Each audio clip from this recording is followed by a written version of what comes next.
Милијана Релич освои злато на турнирот Теквондо во Скопје, на Скопје Опен Рамус Г1, заедно со тренерот Александар Евтимов се гости денеска во Македонија наутро. Прво, добро утро. Добро дојдовте. Добро утро, шампионе или шампионки, ќе кажам. Златен медал, каде и да се освои, е битен, и тоа колку за развојот на една кариера, би требало да е подстрек, би требало да е поттик за понатаму, би требало да е нешто што прво е доказ за сработеното, а потоа е нешто што би требало да го придвижи спортистот да сака да граби повеќе и да оди се повисоко и повисоко. Дали тоа се мотивите по освојувањето на златото? Секако дека да, и овој турнир беше посебен за нас, бидејќи не секогаш ќе имаме таа прилика да се бориме пред домашната публика и секако нашите најблиски, и сите тие од трибините ни дава уште поголема поддршка и мотив да стигнем до тој златен медал. Велиш за нас, тоа значи за нашите надпреварувачи, ќе подсетиме дека и Дејан освои злато, меѓутоа тој најави по европското првенство дека ќе дојде во нашето студио. Сакавме да имаме двајцата, како и да е, ќе го видиме, коуч или тренеру. Честитки прво, дали овој медал е потврда на сработеното досега? Дефинитивно, значи, да се победат 4 надпреварувачки од светска класа е навистина изводрен успех, и тоа морам да напоменам дека без изгубена рунда до финалето. Тие се навистина одлични надпреварувачки. Со овој златен медал, со овие 10 поени, сега на новата рангинг листа, на светската рангинг листа во април месец, Милијана ќе рипне од 10-та, дури на 7-та позиција на светската рангинг листа. Исто така ќе се искачи на олимписката рангинг листа. Така да, овој резултат е доказ за тоа до сега се што работевме. Какви беа противниците? Тешки и лесни? Има ли лесни противници? Не, нема лесни противнички. Секоја борба беше тешка, но мислам дека најтешка беше борбата за медал. Претходно си имам сретнувано со некои од противничките. Некои ми имаат победувано, некои ги имам победувано, но секоја борба беше тешка на свој начин. Ова ти покажува дека разликата меѓу еден македонски надпреварач и еден надпреварач од светска класа е само во работата и во напорниот тренинг.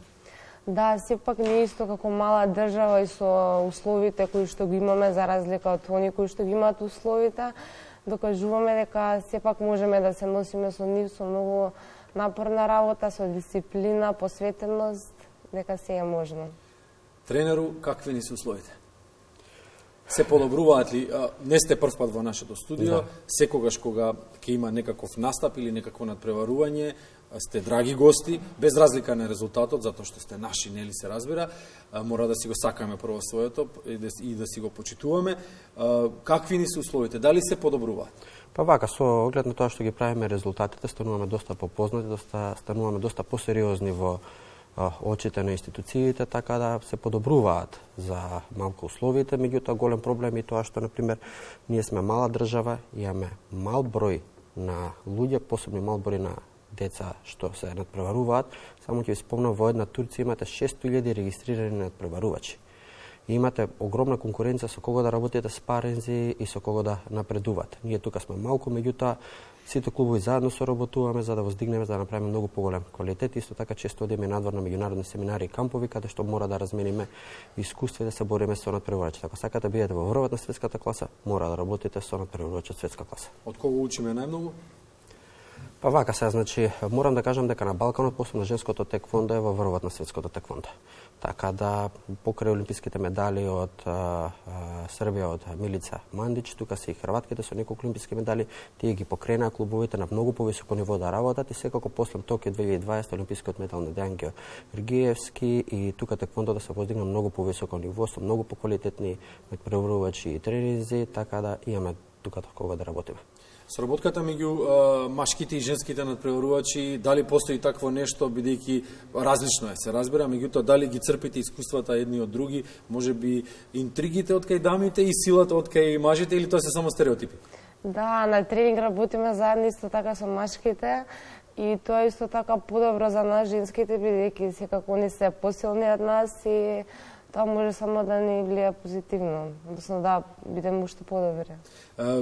Спомена и Александар, од кого учиш најмногу ти лично, индивидуално, дали гледаш надпревари настапи на големите светски звезди, оние кои што доаѓаат од развиените земји, оние кои што освојуваат медали? Па да, секако ги гледам и другите противнички, ги анализираме. Претходната година во декември кај нас беа светската вице-шампионка, исто така една представничка од Чешка, која што сега ќе оди на Олимписките игри. И секако тие се на мој ранг, дури подобри од мене, и секако за да бидете подобри треба да работите со подобри од вас. Париз 2024? За жал не успеавме да се квалификуваме, за тоа се уште ќе ми остане жал, но се уште постои можност, може би со wild карта, но ако не тука се следните Олимписки игри Лос Анџелес, кои што сме сигурни дека ќе се квалификуваме и тоа во директни 5. Ова сигурно не радува сите кои што го гледаме овој разговор, кои што го следиме. Колку сме близко или далеку до високи норми за високите надпреварувања, како ни избега Париз? Па вака, видите, значи за Париз да можевме да учествуваме. Имате 4 години олимписки циклус каде ги собирате поените на овие светска класа турнири на европски на светски првенства и потоа се одат на 3 до 4 турнири, гран при турнири. Меѓутоа, Милјана беше млада и она бидејќи беше сега 20 години, она имаше само 2 години да ги собира тие поени, затоа не можеше да влезе во првите 5. И бевме на квалификации во Софија, на европски квалификации, каде што само 2 надпреварувачки во секоја категорија може да изборат норма. И како што кажува тренер, квалификациите некош треба малку и среќа, некош и влијани суди. Ние за жал со некој влијани од судиите изгубивме од Холандија, не успеавме понатака да продолжиме за норма, меѓутоа затоа тука пред нас е Лос Анџелес 2028, каде што имаме пред нас цел 4 годишен олимписки циклус и сум сигурен дека може да обезбедиме норма да пролеземе во први 5. Може би Лос Анџелес е подобро да се посети отколку Париз. Да, Париз е поатрактивна дестинација.